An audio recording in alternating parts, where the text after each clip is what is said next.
stress fractures. My name is Mary Lloyd Ireland. I'm an orthopedist practicing at the University of Kentucky in Lexington. I'm going to show you some conditions that aren't really what they seem.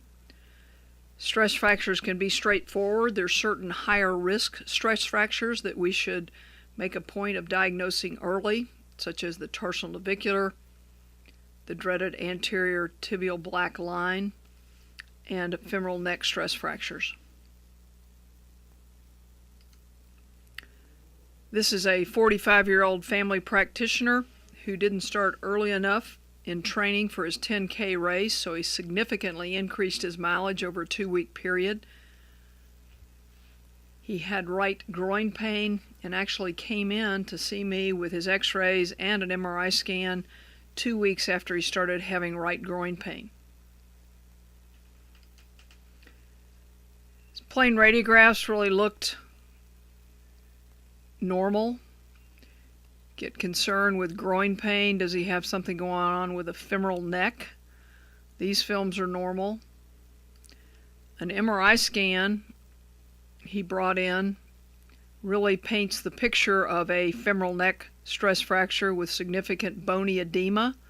See it much better on these T2 images. Opposite side is normal, but see the extensive bone edema.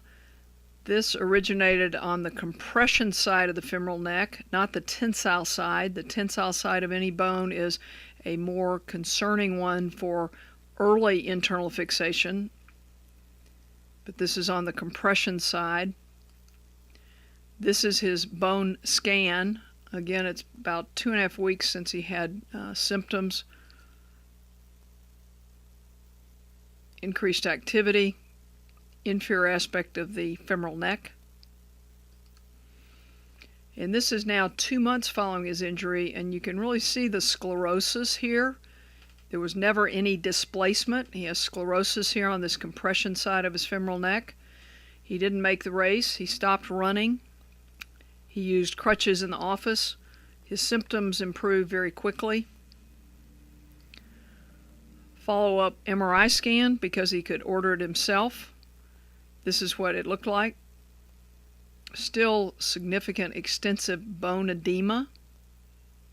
That's 3 months after his injury.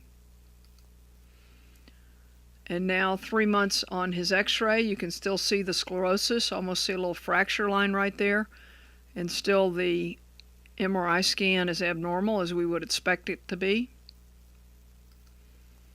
And this is 4 months after his injury. He was ordering his own x-rays.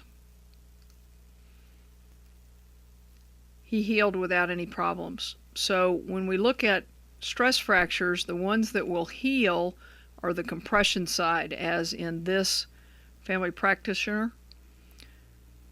Second metatarsal, fibulas will heal. So the compression side of bone will heal. Medial side of the tibia. The low risk, lower extremity, initial x-rays, sometimes I put a little marker directly over where the complaint is. That helps you hone in on this. So this is a fibular stress fracture. That went ahead and healed. Shin splints or medial tibial stress syndrome can develop into a medial compression side tibial stress fracture. The higher risk are on the tensile side. So if you look at these x-rays, the tensile side, anterior cortex of the tibia, base of the fifth metacarpal or a Jones fracture, and superior aspect of the femoral neck. These are all the tensile side of bone. And it is interesting if you look at the thickness of the cortex in these, certainly the fracture, there's an attempt of the body to heal, but there isn't as great a blood supply, and those tensile forces cause the fracture to not heal. And in these cases, we would fix it with an intramedullary screw. So the critical level of concern that may require surgical intervention, or that dreaded black line of the anterior tibial cortex, medial malleolus, tarsal navicular, proximal fifth metatarsal diaphysis, or a Jones fracture. Early intervention surgically results in a better patient care and outcomes than if there is a displaced fracture. And this is that dreaded black line of the anterior cortex, most commonly in very tall basketball athletes. Another dreaded black line, treated with intramedullary fixation and not really doing anything specifically to the fracture. Division III girls, about 10 years ago. And if you watch her coming over, she fell down, couldn't put any weight on her left lower extremity, crawls across the finish line. I hope this is not medical staff, because someone goes to pick her up. They pick her directly up. She again tries to put weight on her leg. Wobble, wobble. And then he makes a decision to pick her up. So fortunately he could pick her up, but her leg is still wobbling, unsteady, and without any splint.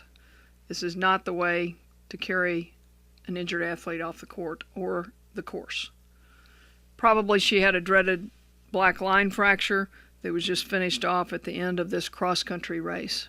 I had the privilege and opportunity to be one of the physicians at the Olympics in 1992 in Barcelona. On the night that they had given me off, I went to track and field to see the end of the decathlon. Davey Johnson was our U.S. decathlete who was predicted to win the gold. We had a cardiologist assigned to track because of the obvious problems that they have with their hearts. And before the 9th event of the javelin, the cardiologist had injected his foot. He had a navicular stress fracture that was known to track but not to our medical team. And after he finished the javelin, now going into the 10th and final 100-meter run, he said, "I cannot run this, and I'm not going to finish unless I'm injected again." So I was found in the stands where I was taking pictures and asked to come down to the tunnel into the medical exam room. And I talked to Davey Johnson. He did indeed want an injection. He hurt over his tarsal navicular. And he said he wasn't going to run unless he was re-injected. He had just been injected an hour prior. I could not talk to that physician, didn't know where he injected him. So I had to make the decision to inject this athlete in the final event of his decathlon. I was a fan from the stands. I did inject him. We knew he had a tarsal navicular stress fracture. He was able to finish the decathlon and got a bronze medal. I was concerned that he wouldn't finish the race, but he wasn't going to run it without an injection. So I did inject him at an Olympic level. Sometimes you do things if it makes sense and is best for the athlete. Typically I don't inject stress fractures for athletes to compete, but this was an exception to the rule. Did I do the right thing? After all, it is the Olympics. He went on to write a book about his experience in getting the bronze medal, which I think was phenomenal since he was competing with a stress fracture. He talked about the pain in Spain and how much pain he had from the injection, but he stated that the physician was a male, so he didn't remember that I injected him. I was off the hook. Davey Johnson is the athlete on the left. Still walking, still standing. Looks like the press and video like the guys that were lying on the track. Quite a feat to be in the Olympics as a decathlete, and quite a feat for him to have gotten the bronze medal.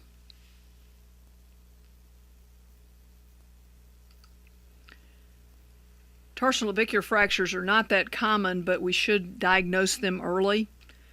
This is an 18-year-old freshman, Division I basketball athlete who had midfoot pain bilaterally, more on her left than her right. She kind of blamed it on the shoes that her university mandated that she wear.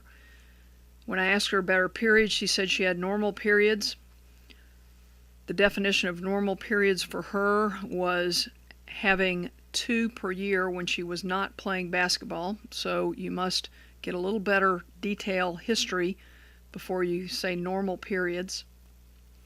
Her pain was all around the navicular, both the dorsal and the plantar aspect. Didn't really have any tenderness over the posterior tibialis tendon. No swelling, no tenderness over her tarsal bones other than the navicular. And this is her original plain film. This rotation film as described by Torg. You can see a fracture line right here. As in the carpal navicular, the blood supply does a turn and then comes back, distal to proximal.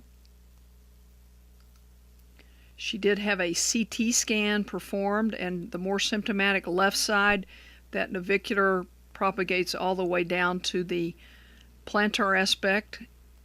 A little bit of displacement dorsally, and see how the one on the right is not as significant. This one was treated non-operatively. This one was treated with open reduction internal fixation.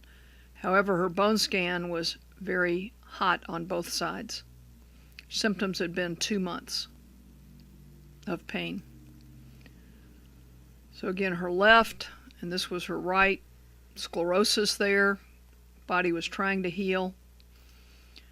This 30-degree extra rotated Torg view is a very good view to see the orientation of the fracture. And this is the typical orientation of a navicular stress fracture.